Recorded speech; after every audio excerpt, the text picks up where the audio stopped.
हुपरीतील गायरान जमिनीत सुन्नत जमियतनं उभारलेला मदरसा अवैध असल्याचा आरोप करत या मदरशावर कारवाई करावी या मागणीसाठी हिंदुत्वनिष्ठ नितीन काकडे यांच्यासह शिवसेनेचे राजेंद्र पाटील, बजरंग दलाचे प्रशांत साळोखे आणि प्रतापराव भोसले यांनी हुपरी नगर परिषदेसमोर 23 सप्टेंबरपासून आमरण उपोषण सुरू केलंय. आज मदरशावरील कारवाईच्या मागणीकडे लक्ष वेधण्यासाठी उपोषणाच्या ठिकाणी महाआरतीचं आयोजन करण्यात आलं होतं. उपोषणकर्त्यांच्या हस्ते महाआरती करण्यात आली. आरती सुरू असताना उपोषणकर्ते प्रताप भोसले यांची प्रकृती खालावल्यामुळं ते चक्कर येऊन खाली पडले. त्यांच्यावर उपोषणस्थळीच उपचार सुरू करण्यात आलेत.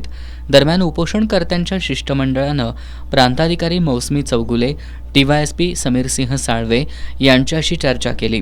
यावेळी त्यांनी नगरपालिकेशी चर्चा करून याबाबत निर्णय घेण्यात येईल असं हिंदुत्वादी कार्यकर्त्यांना सांगितलं.